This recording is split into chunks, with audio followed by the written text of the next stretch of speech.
Hello and welcome to my first blog post, The Daily Transitioning.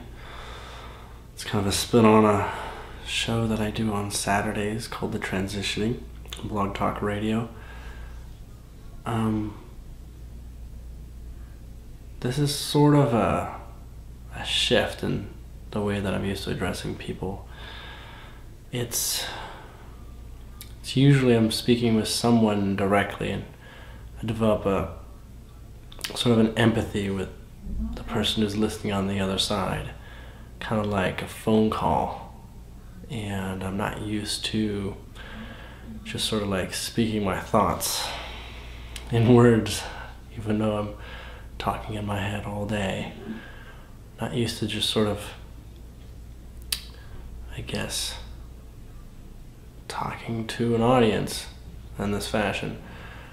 I wasn't used to speaking to an audience when I first joined Blog Talk Radio, but it was apparent that people liked hearing what I had to say, so I came forward.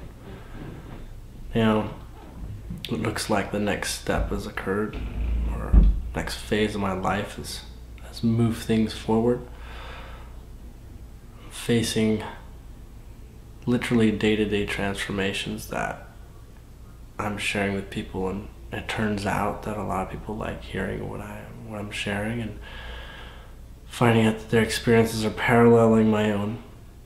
So in this format and in this forum, YouTube, I'm hoping to share more and more of what I'm exploring and what I'm discovering and what I'm finding in myself, as I realize that what is occurring in my life is also occurring outside my life. So I hope that those who are part of my outside life can sort of find out in the relativity of me being their part of their outside life, another angle, another mirror, another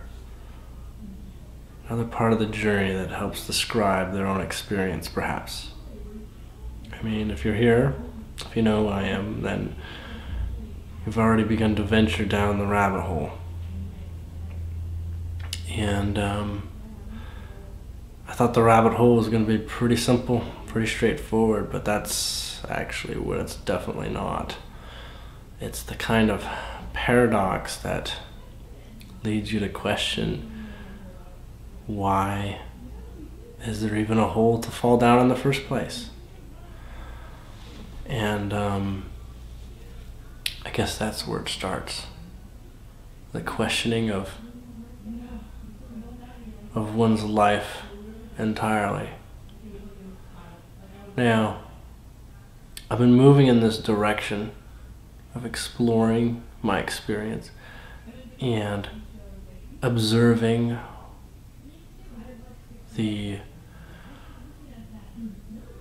what my actions produce as a reaction, observing how I influence my reality, listening to Abraham-Hicks and reading The Power of Now has brought me a lot of perspective. And this was some time ago, and it's been years since then. And I feel like I've come to a point where I can actually begin to explore, because I'm noticing I'm not the only one speaking or talking on these subjects. Now, they might seem like benign New Age elements, but I know that ever since working with Michael Monk, that I'm entering into a world where my literal view of reality is shifting into more of a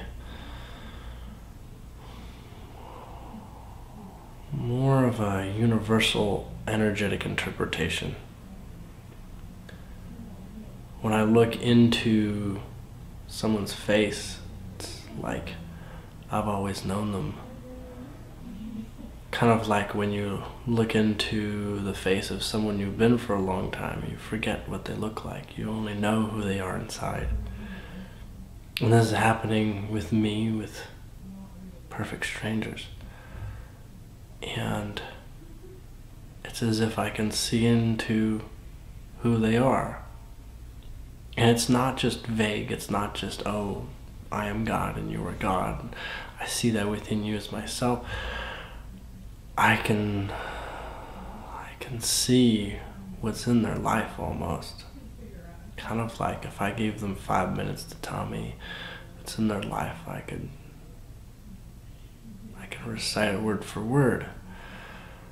Now, for myself, a lot has changed because of this perspective, and people can question whether it's been a positive shift or not. It's debatable depending on your perspective of looking at my life, but from where I stand, it's been the most amazing thing ever. It's been the most amazing thing to discover more of who I am, and more of where I came from, and more of what's out there. So I guess this series is really more of a personal journey shared publicly than I've done thus far. And I'm probably going to open up the comments for a while to see what kinds of questions people have. But I'm probably still going to keep track to what my daily experience is. And I've noticed there's kind of like themes to each day. And, well, the theme that I had today, although I'm not going to spend the next 30 minutes talking about it, the theme for today was the theme that was on my second radio show on Expanding You, called Revolutionships, which discusses the advancing nature of, or the nature of advanced relationships. Not that there's any one relationship more important than another, but it certainly is changing for all of us in terms of finding out what they really mean for us. It's like it's time now to question what's really going on. Not because there's a problem. Problems are just experiences manifest in ways that bring out fear. Fear of the unknown. And I guess what I'm saying is things are taking a new step forward. And this kind of step forward is, what's a good word? Well, it's exciting to say the least. But it's a form of exploration. And like an explorer through a jungle, there's dangers and things to fear. But the exploration is far more a motivator than the fear of not moving forward. And I've basically discovered that facing fears is the fastest way to relieve obstacles. And how to face fears is never simple. It's always a paradox. There's always the element of not wanting to face a fear or not being in the right state of mind when the fear is in place.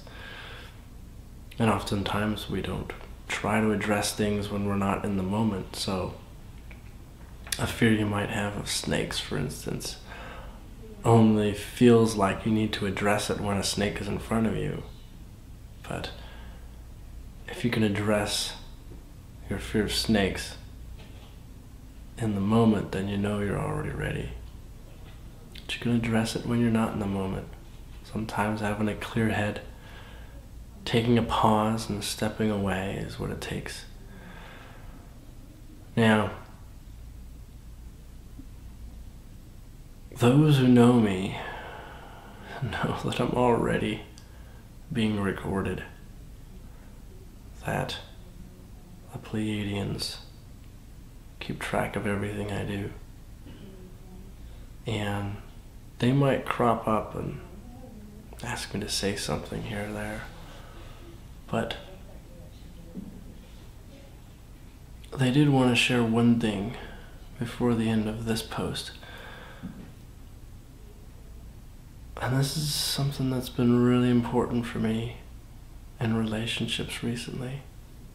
So whether it's them saying it or whether it's me practicing it, there's two things I wanted to share that helps us through challenging relationships. I don't just mean intimate ones, I mean relationships that matter to us. And there's probably a single word version of it, but patience and respect will see us out of the 3D approach to relationships problems. Patience, and that you create a space for someone to share and allow them to complete what they need to share. And respect, so that we believe there's a reason to give them patience. Everyone deserves patience. Everyone deserves respect. It's not that you should become a mute and just let them talk on, but there is a point at which you'll know they have shared everything on their mind. And you may be able to fish out even more tangents if you wish to do so. But in our relationships, patience will see to the opportunity for a natural manifestation of meeting eye to eye. Respect is simply the process that says they deserve to have your patience, because we're all equal, and oftentimes we don't remember that. We don't remember that we're all one, that we're all doing appropriately as we're meant to do. So respect is the foundation upon which we can give our attention and patience. Sometimes it's not even giving our attention. Sometimes it's simply being patient with what someone needs to let out, whether it's directed at us or them going through their own tantrum in their room, say. And you'll find that there are lots of facets of patience, different things we can be patient about. But respect makes it put into context. And so I'm planning on talking more and more in the future about my personal relationships and what they're bringing for me, because you could wonder who needs anyone when you have yourself. But I wanted to discuss precisely why we're together, why anyone is together, and why anyone even creates something we call a relationship. Kind of like there's a purpose between my relationship and you listening and watching. I know this might be considered a taboo thing to talk about, but I plan on talking about sex. I think a lot of people want to talk about it, and maybe I can get it out for them. It's a source of a lot of fear for us, a lot of anxiety, and I think too many people suffer there. So I want to share where I've come from, and I want to share what I'm exploring. It's not what I once thought it was. it is something I'll just have to elaborate on in future posts. Now, I'm gonna end this post with a couple comments. One, I want to thank Sheri Gordon for sponsoring this blog posting. She's going through her own adventures, and I respect everyone that she's taking, and I wish her luck. And I know that we'll be hearing from her, and I'll probably be bringing her up at some point and sharing things that I want to talk about. The other thing I wanted to mention is that for those who are new to me, I do have a website, julianwells.com. Julien spelled with an E. And it's a new website, and I'm not much of a webmaster, but I'm trying to keep it up to date as I can. In addition, I do like to talk with people, and so I offer sessions at jwsessions.simplybook.me, and there you can see what times I'm available, and we could talk about anything, but I'm guessing only those that are interested in speaking with me are ones that have gotten to know me a bit through the last year of my public sharing and whatnot. You'll also find on julianwells.com links to most of the work that I've presented publicly, and planning on opening up a comment section on my website for those who want to leave me comments or whatnot. I'm not sure exactly how that'll work, but it's in process. For the moment, I wanted to end this first video blog by saying that it's okay. You might be facing challenging times in your life right now, but they have purpose. You wouldn't have them if you weren't to discover something important. And I'm going to be discussing a lot of things that appear in my life soon enough, and giving you my perspective on it, and opening up a space for you to give what you might have insight on. But for now, good night, or good morning, or good afternoon, and I hope to see you again soon.